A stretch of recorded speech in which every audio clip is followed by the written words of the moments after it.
Hello everyone, welcome back to my channel. Hope all of you doing well. मेरा नाम है सरिता और मैंने आईवीएफ किया है और मेरा आईवीएफ फर्स्ट अटेम्प्ट में ही सक्सेसफुल हुआ है। इसलिए मैं अपने आईवीएफ ट्रीटमेंट से रिलेटेड वीडियो बनाकर शेयर करती हूँ। तो आज भी मैं एक और टॉपिक पर बात करूँगी। तो वीडियो शुरू करने से पहले मैं बोलना चाहूँगी, अगर आप मेरा वीडियो देखते हैं तो प्लीज़ चैनल को सब्सक्राइब करें। अगर मेरे वीडियो की कोई भी इंफॉर्मेशन आपको अच्छी लगती है तो वीडियो को लाइक करें। लाइक करने से एक मोटिवेशन मिलता है। मेरे वीडियो के थ्रू आपको कोई भी इंफॉर्मेशन मिलती है तो मेरा चैनल सब्सक्राइब करें, और मेरे वीडियो आपको अच्छे लगते हैं तो वीडियो को लाइक करें। और अगर आप ऐसे किसी कपल को जानते हैं जो इनफर्टिलिटी की प्रॉब्लम फेस कर रहे हैं या वो आईवीएफ कराना चाह रहे हैं, तो आप उनके साथ मेरा वीडियो शेयर भी कर सकते हैं। तो चलिए वीडियो को स्टार्ट करते हैं। आज का मेरा वीडियो का टॉपिक है कि आईवीएफ फेल क्यों होता है। क्योंकि जब हम आईवीएफ ट्रीटमेंट के बारे में सोचते हैं तो उसमें सबसे पहले हमारे माइंड में क्वेश्चन होता है कि कितना खर्चा लगेगा।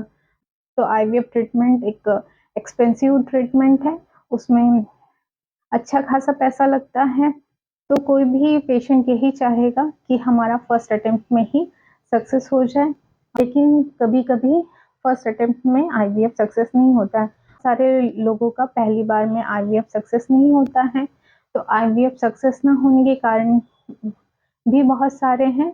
तो मैं उनमें से कुछ जो भी आईवीएफ फेल होने के जो रीज़न्स है, तो कुछ रीज़न्स के बारे में मैं इस वीडियो पे बात करूँगी।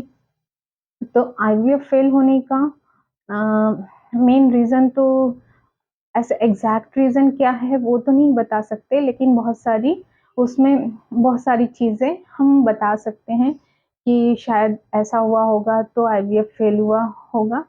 तो जब हम आईवीएफ करते हैं, आईवीएफ हम कम एज में तो करते नहीं हैं। जब हम सारे ट्रीटमेंट करा लेते हैं और हमें सफलता नहीं मिलती, तब हमें लास्ट ऑप्शन लगता है कि अब आईवीएफ करना पड़ेगा। आईवीएफ के बारे में हम पहले इसलिए नहीं सोचते कि हम सोचते हैं कि कोई आसान ट्रीटमेंट से हो जाएगा, क्योंकि आईवीएफ ट्रीटमेंट एक तो एक्सपेंसिव ट्रीटमेंट है और थोड़ा सा क्रिटिकल ट्रीटमेंट भी है। इसलिए पहले ही जब हम इनफर्टिलिटी की प्रॉब्लम फेस कर रहे हैं, हमें कंसीव नहीं हो रहा होता है, तो हम अलग-अलग ट्रीटमेंट ट्राई करते हैं लेकिन आईवीएफ नहीं करते। तो इस चक्कर में हमारी एज बढ़ती जाती है और हमारा एएमएच लो होता जाता है। एएमएच लो होने के कारण हमारे एग कम बचते हैं और कम एग में एग की क्वालिटी भी उतनी अच्छी नहीं होती। तो एक रीज़न ये हो गया कि हमारे एग की क्वालिटी उतनी अच्छी ना हो, इसलिए शायद हमारा आईवीएफ फेल हो गया। सेकंड रीज़न ये हो सकता है कि अगर एग की क्वालिटी अच्छी है, लेकिन एम्ब्रो तो एग और स्पर्म दोनों से बनता है, तो शायद स्पर्म की क्वालिटी उतनी अच्छी ना रही हो, जिसकी वजह से आईवीएफ फेल हो गया। ऐसा भी हो सकता है। Second thing, female female partner की एज आईवीएफ में बहुत मैटर करती है, क्योंकि बढ़ती एज के कारण एग की क्वालिटी ओवर होती चली जाती है। ओवर एग क्वालिटी के कारण हमारे एग अच्छे नहीं होते हैं और उससे बने हुए एम्ब्रो उतनी अच्छी क्वालिटी के नहीं बनते हैं कि जब एम्ब्रो ट्रांसफ़र किया जाता है उसके 14 दिन बाद हमारी प्रेगनेंसी पॉजिटिव आए। फीमेल पार्टनर की एज ये आईवीएफ में बहुत इम्पोर्टेंट रोल प्ले करती है।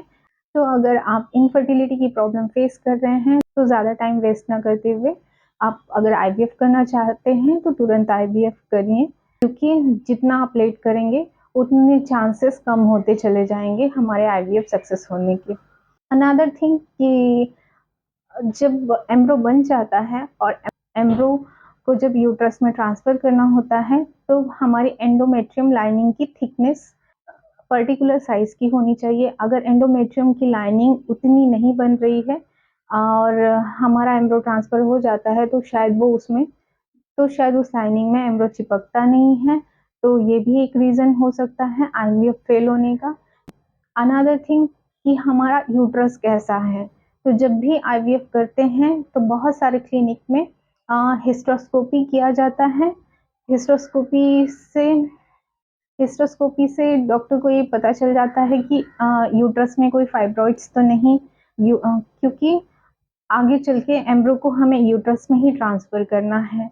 तो यूट्रस का अच्छा होना, यूट्रस का जो भी एटमॉस्फेयर है वो अच्छा होना बहुत ज़रूरी होता है। अगर आप आईवीएफ कर रहे हैं और आपके डॉक्टर हिस्टोस्कोपी करने के लिए बोलते हैं, तो आप हिस्टोस्कोपी के लिए ना मत करिए। हिस्टोस्कोपी करना बहुत ज़रूरी है, क्योंकि एम्ब्रो तो हमारे बन जाते हैं और फिर उसके बाद एम्ब्रो को ग्रो करना यूट्रस में ही होता है, तो इसलिए आप हिस्टोस्कोपी भी ज़रूर करवाएँ। उस अगर आपकी यूट्रस में कोई प्रॉब्लम नहीं है, तो कोई बात नहीं, लेकिन अगर वहाँ कोई फाइब्रॉइड्स या कुछ जाले भी लग जाते हैं, तो वो हिस्टोस्कोपी के थ्रू क्लीन कर दिया जाता है।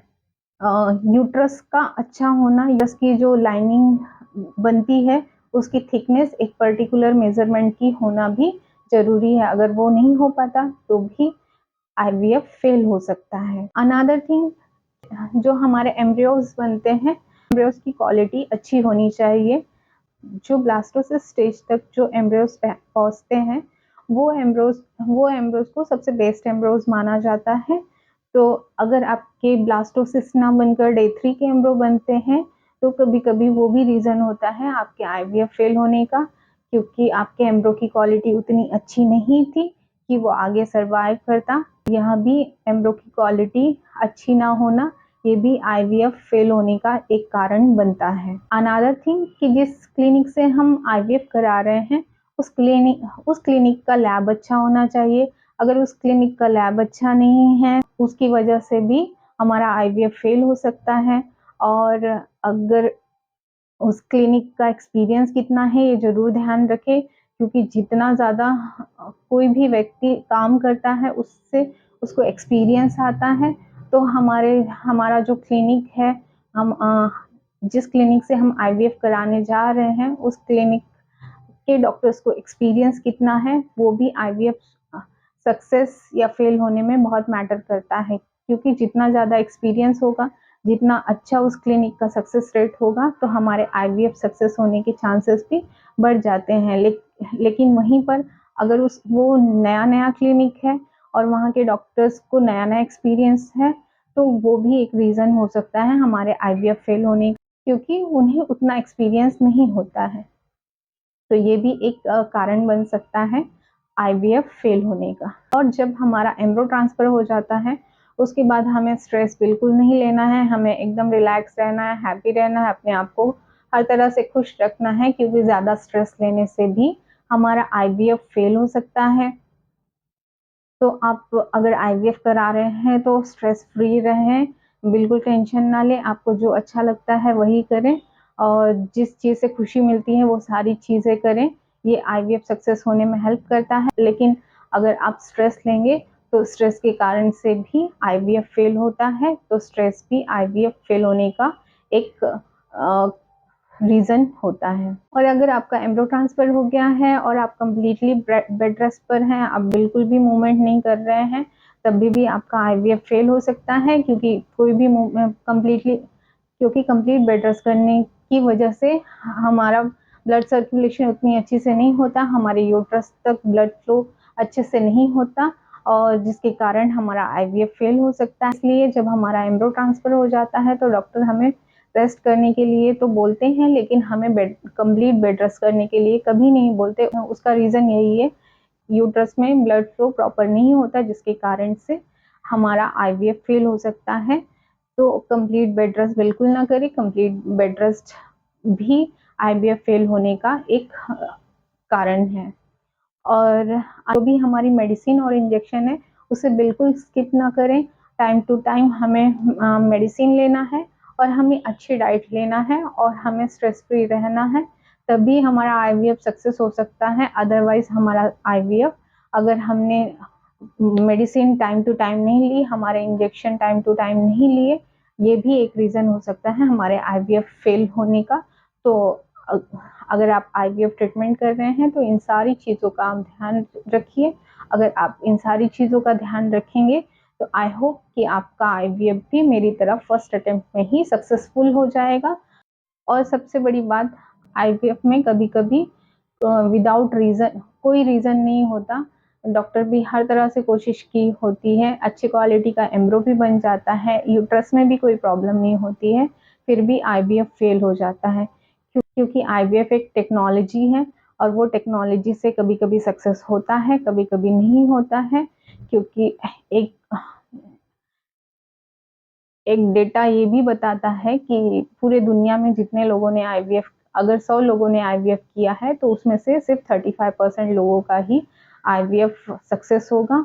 तो आप इस चीज़ के लिए भी रेडी रहें कि आपका आईवीएफ सक्सेस भी हो सकता है और फेल भी हो सकता है, लेकिन कभी-कभी फर्स्ट अटेम्प्ट में आईवीएफ फेल हो जाता है, लेकिन सेकंड अटेम्प्ट में सक्सेस हो जाता है, और किसी-किसी के 2-2 आईवीएफ भी फेल हो जाते हैं, लेकिन थर्ड अटेम्प्ट में आईवीएफ सक्सेस हो जाता है।